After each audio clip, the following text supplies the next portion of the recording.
Bây giờ mình ấn thử cái nút màu xanh nhá. Các bạn sẽ thấy này. Đấy. Thì các bạn thấy là cái đèn nó sáng rồi. Thì nó đã giống như là cái động cơ nó đang chạy vậy.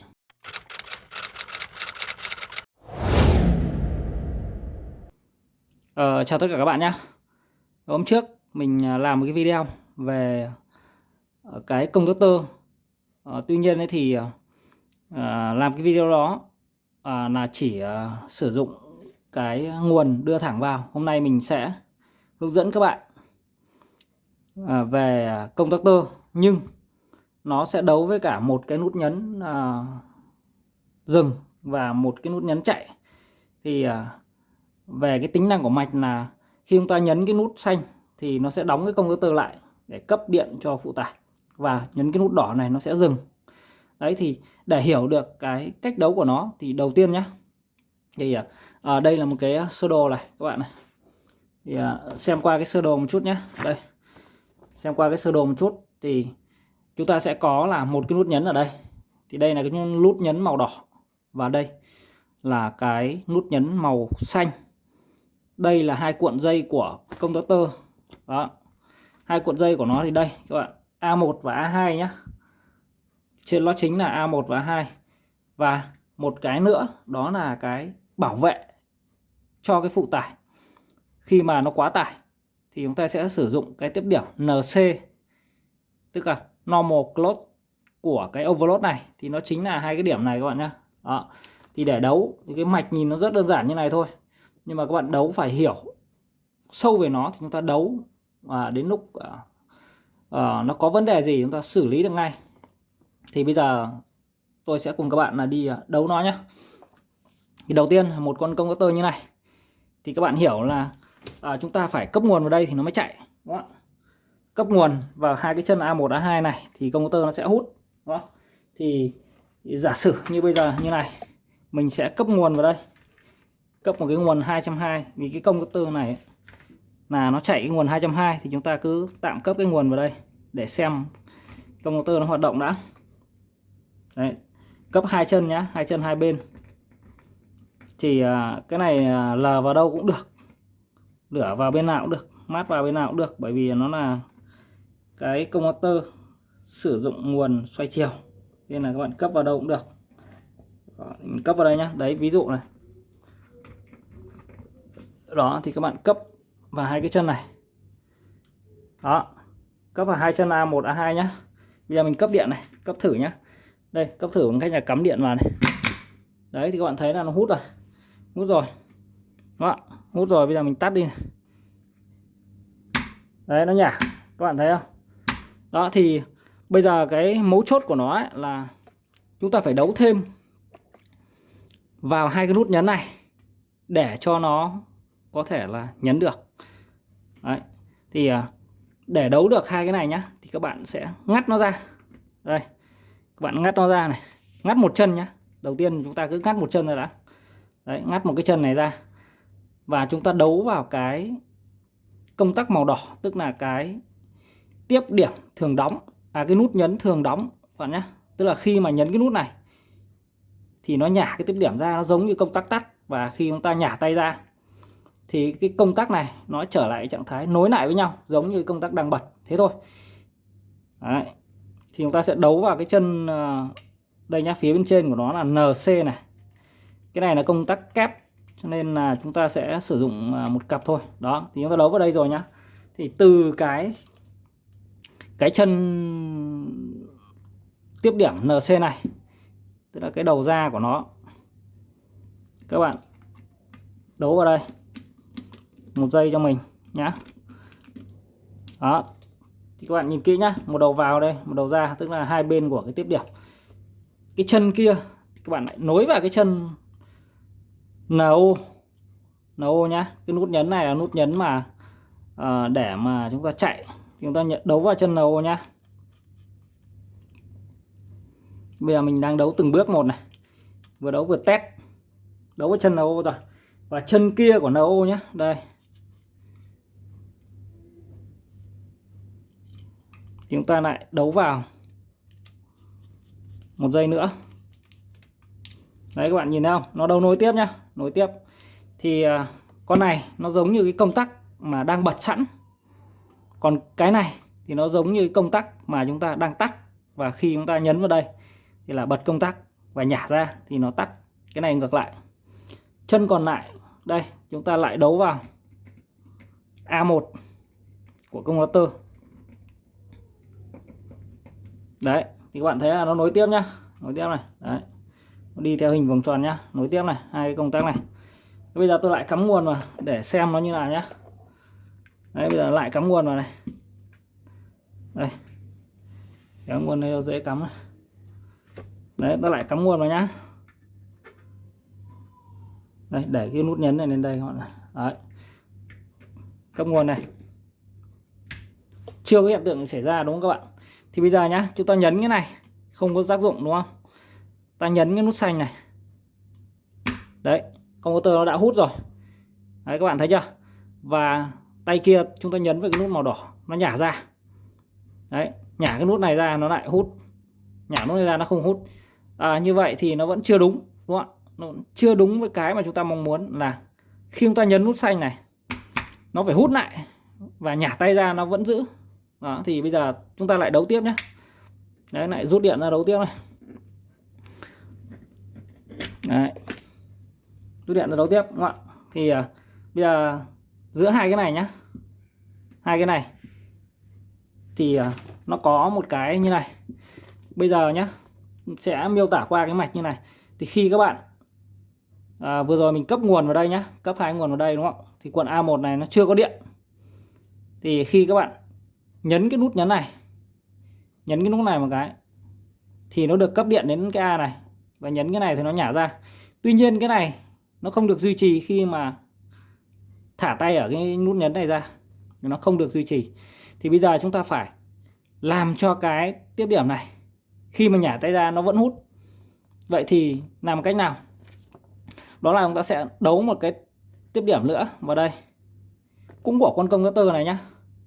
Converter này thông thường converter nó sẽ có một cái tiếp điểm gọi là tiếp điểm NO. Đấy, tiếp điểm NO thì nó ở hai chân này. Đấy, của con converter này ở hai chân này. Đấy, thì các bạn đấu hai cái tiếp điểm NO của nó vào đây.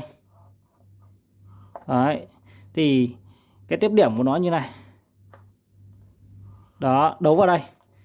Thì để làm gì? Để khi mà cái converter này nó hút thì cái tiếp điểm này nó cũng hút lại, tức là nó cũng nối lại. Thì hai cái điểm này được nối lại với nhau. Thì khi đó thì nguồn ở converter sẽ được duy trì, và cái nút nhấn này nó nhả ra thì thằng này nó vẫn hút. Đấy, chúng ta sẽ đấu nhé. Đấy, thì bây giờ chúng ta lại nhả ra. Đấy, chúng ta lại nhả cái chân mà nối tiếp qua hai converter này ra, hoặc là không cần nhả các bạn nhé. Chúng ta không cần nhả đi cho nó dễ. Thì các bạn sẽ dùng cho mình hai sợi như thế này, đúng không ạ? Thì đây là cái tiếp điểm NO của đây này, đây là cái tiếp điểm mà NO ở bên dưới này nhá, của converter này. Chúng ta sẽ đấu một chân vào đây. Đó, bạn chú ý NO nhá, bạn nhìn. Và một chân nữa chúng ta đấu vào đây.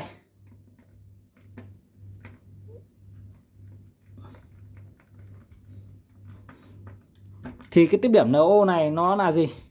Nó là cái tiếp điểm mà khi mà converter hút thì nó dính lại với nhau giống như cái công tắc mà đang bật. Và khi cái contactor này nó nhả ra thì hai cái điểm này nó cũng nhả, nó cũng tách ra giống như là cái công tắc đang tắt. Đấy, thì như mình đã vẽ đây rồi, thì các bạn chỉ cần nối nó qua hai chân của cái nút nhấn đây, như mình vẽ đây, thì các bạn chỉ cần đưa cái tiếp điểm này vào hai chân của cái nút nhấn màu xanh, tức là cái nút nhấn mà thường mở đấy. Thì đây là cái nút nhấn thường mở đấy. Đây là chính là cái nút nhấn thường mở các bạn nhé. Thì chúng ta sẽ nối vào hai chân này, nối bên nào cũng được các bạn nhé, không quan trọng nối bên nào cũng được. Đấy, thì các bạn lại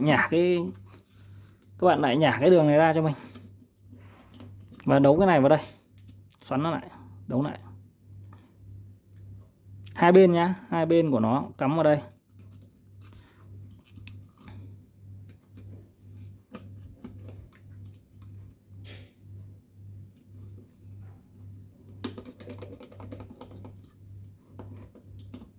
Đấy, và một chân kia, đây chân kia của nó đây. Thì nối vào cái má bên này. Yeah. Nối vào cái má bên này nhá. Đấy, nối chung vào cái má bên này.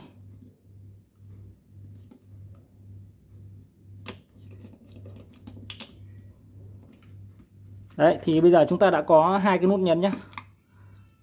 Đấy, các bạn thấy có vẫn có hai cái nút nhấn này. Đó, thì nút màu xanh đây, nút màu đỏ đây. Bây giờ chúng ta sẽ cấp điện thử các bạn nhé. Bây giờ chúng ta lại cấp điện vào này. Đấy, tôi lại cấp điện nhá. Đấy. Và ta bật lên, nó cũng chưa hút đúng không ạ? Thì bây giờ chúng ta sẽ nhấn cái nút màu xanh nhá. Thì các bạn xem hiện tượng này xảy ra này. À đấy, thì khi chúng ta nhấn nút màu xanh đúng không, thì cái công tơ này nó duy trì rồi, tức là nó đã duy trì, nó luôn luôn cấp điện rồi, mặc dù chúng ta bỏ tay ra đúng không ạ. Thì bây giờ muốn tắt nó đi, đúng không? Muốn tắt cái công tơ đi, chúng ta chỉ nhấn vào cái nút màu đỏ này. Đấy, thì nó nhả ra rồi. Và chúng ta nhấn nút màu đỏ thì nó chỉ nhả một lần thôi nhá, là xong rồi.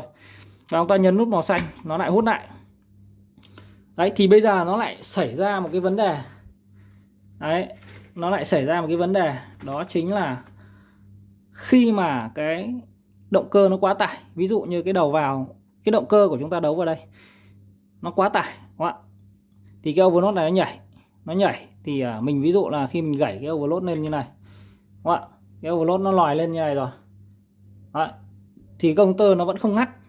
Đấy, nó không ngắt nhá. Đấy, nó không thay đổi trạng thái gì cả. Thế thì nó hỏng mất cái động cơ của chúng ta mất, hoặc nó cháy mất cái overload này mất.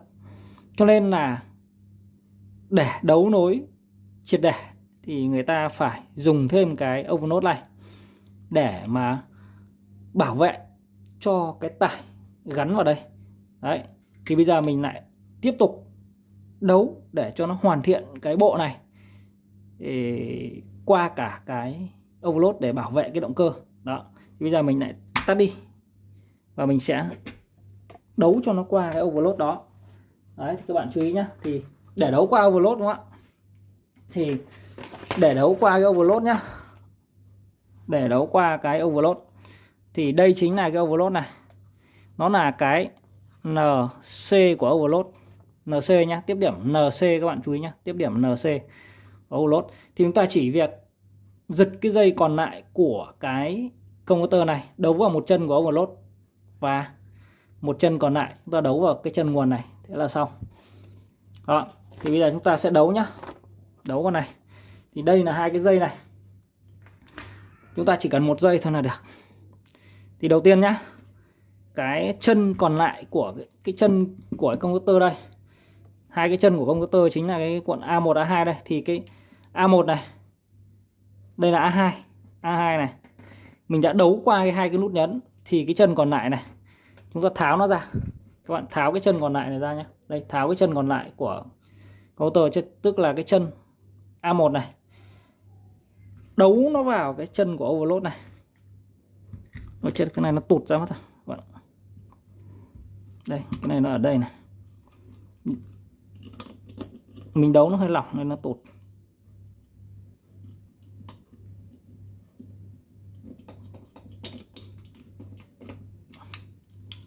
Rồi. Bây giờ đấy, để mà đấu nhá, thì đây các bạn chú ý là cái chân này nó đang ở A1 này, tức là chân nguồn cấp thứ hai đấy.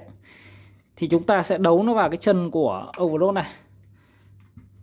Đó chính là chân NC các bạn nhé. Đây, NC của nó đây.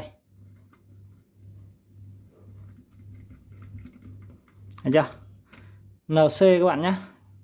Chú ý là đúng chữ NC nhé, NO là không được đâu. Đấy, hai chân NO này, 95, 96.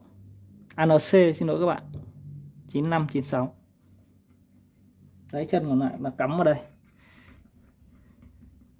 Đây nhá, một chân nguồn vào này, chân này này, chân này bây giờ chúng ta mới chuyển nó sang, đấu nó vào cái A1 này.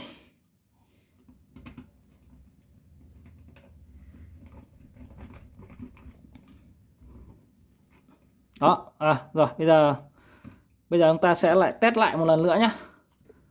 Đấy, bây giờ đấu xong xuôi rồi, và test lại một lần nữa này.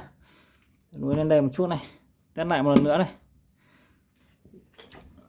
Đó, và giờ tôi sẽ cắm điện này. Cắm điện là có nghĩa là chúng ta cấp nguồn một bên là nửa, một bên mát nhé.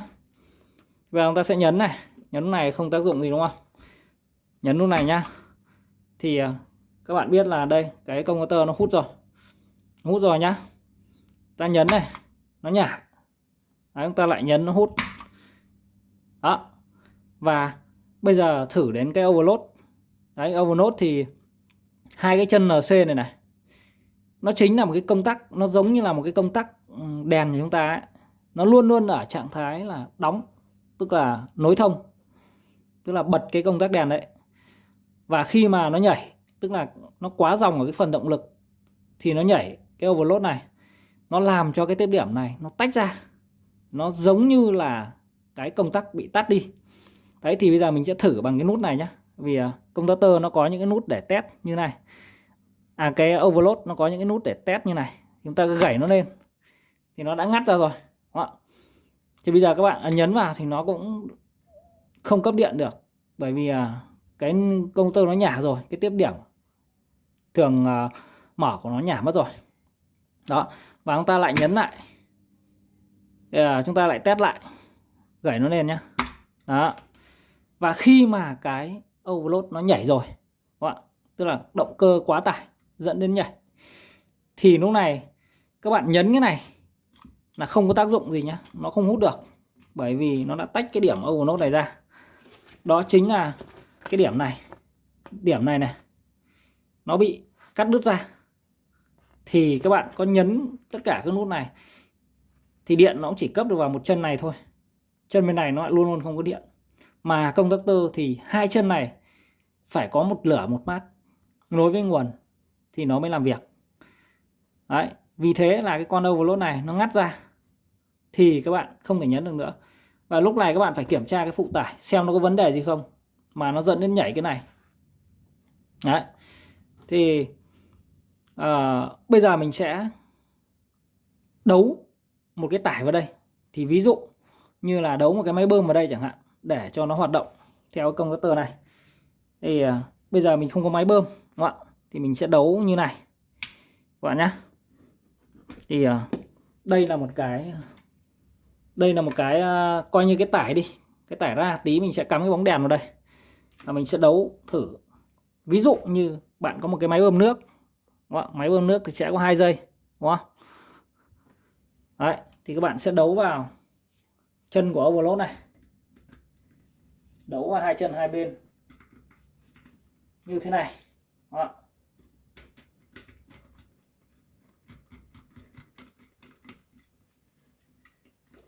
Đấu vào hai chân hai bên như này nhá. Đầu ra của overload và đầu vào của nó thì mình sẽ dùng một sợi dây.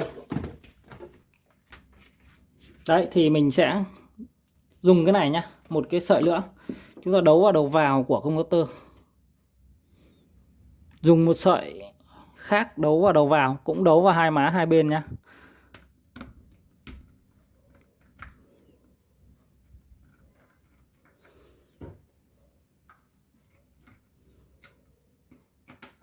Đấy, đấu vào hai má hai bên này.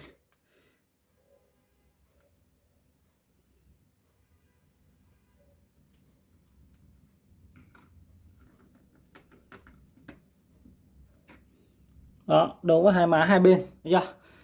Đây là đầu ra nhá, đây là đầu ra này. Mình sẽ cắm một cái đèn vào đây.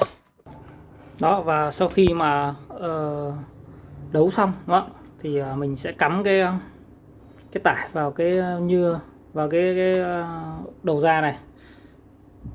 Đấy, mình sẽ cắm tải vào đầu ra nhé. Đó, và đầu ra nha các bạn nhé. Thì mình sẽ mình sẽ cắm vào cái đèn này. Thì nó giống như là cái máy bơm nước nhá. Đấy, thì mình cắm vào đầu ra. Thế còn đầu vào đây, đầu vào 2 dây của nó đây là cái phần động lực nhá. Mình sẽ cắm vào đây trước này. Thì lúc này cái đèn nó không sáng. Đấy, đây cái đèn nó không sáng nhá. Đấy, đây. Bật lên nó không sáng này. vì nó chưa được cấp nguồn. Đấy thì nó chờ sẵn ở đây rồi, nguồn nó chờ sẵn ở đây, hai điểm này, và nguồn ra chưa có. Thì bây giờ mình sẽ cắm luôn cái phần nguồn điều khiển vào đây. Nguồn điều khiển đây, nguồn phía dưới nhé, có hai cái nút nhấn đấy, mình cắm vào đây. Thì bây giờ mình ấn nút này không có hiện tượng gì xảy ra. Bây giờ mình ấn thử cái nút màu xanh nhá, các bạn sẽ thấy này. Đấy thì các bạn thấy là cái đèn nó sáng rồi, thì nó đã giống như là cái động cơ nó đang chạy vậy. Đấy, nó đây nhá. Và kể cả công tơ đang hút, cho mình tháo cái nguồn này ra nó cũng không sáng. Đấy thì bây giờ nó đã được rồi. Bây giờ mình ấn tắt thử, nó tắt nhá, để coi cái động cơ nó dừng. Đó thì qua hai cái nút nhấn này, một bộ công tơ, thì cái đèn nó đã sáng rồi. Bây giờ ta sẽ test thử cái chức năng nhảy của cái overload này nữa. Đấy, bây giờ mình cho nó chạy nhá. Ví dụ như cái động cơ bây giờ nó đang chạy như này, bây giờ nó sẽ nhảy cái overload này đúng không? Thì mình sẽ test thử bằng cách là gẩy cái nút của nó lên, nút chip này, gẩy nó lên giống như là nó bị nhảy nhá. Đây, gẩy này các bạn nhìn rõ này, đây, đây nhá. Đó, thì khi mà mình gẩy lên này là cái overload nó nhảy, thì nó sẽ ngắt cái động cơ ra khỏi cái phần điện nguồn. Thì lúc này cái động cơ nó dừng làm việc. Bây giờ chúng ta reset lại, nó cũng không chạy nhá. Và sau khi mà kiểm tra động cơ các thứ ngon lành, chúng ta nhấn reset lại cái overload này. Đó, thì lúc này chúng ta lại thực hiện được cái thao tác bình thường. Còn nếu như các bạn chưa reset nhá, như này, nó nhảy như này, các bạn chưa reset cái này đúng không, thì các bạn nhấn thoải mái đó, nó đều không có tác dụng gì cả. Đấy, thì lúc này chúng ta phải kiểm tra cái động cơ. Đấy, nguyên tắc là như thế. Và sau khi kiểm tra động cơ xong, reset lại cái này, ấn nó hoạt động bình thường. Đấy thì qua cái chia sẻ về một cái công tơ này và hai cái nút nhấn dừng và nút nhấn chạy, thì các bạn đấu có thể là đi dây nó gọn hơn. Ví dụ như là thay vì cái chỗ này đúng không ạ, đấu vào đây thì đi dây nó xa như này, xa hơn đúng không? Thì các bạn biết về nguyên lý rồi, các bạn chỉ việc cắt cái dây này đi, bỏ dây đi, cắm vào dưới chân này, thì hai dây này nó vẫn là chung nhau đúng không ạ? Nhưng nó chung ở điểm nào cũng được. Ví dụ nó chung ở đây cũng được, mà chung ở đây cũng được, thì miễn làm sao đó hai cái dây nó sẽ chung nhau. Đó thì nó sẽ gọn hơn rất nhiều, dây dợ đấu nó sẽ gọn hơn. Đó thì khi các bạn hiểu về nguyên lý rồi thì các bạn đấu rút gọn nó lại các cái điểm thì nó sẽ đẹp hơn. Đây mình đấu là đấu các cái điểm để phân tích thì nhìn nó hơi lòng vòng một tí, nhưng mà cái chính là các bạn phải hiểu nguyên lý của nó. Đấy thì cảm ơn các bạn đã theo dõi video nhé.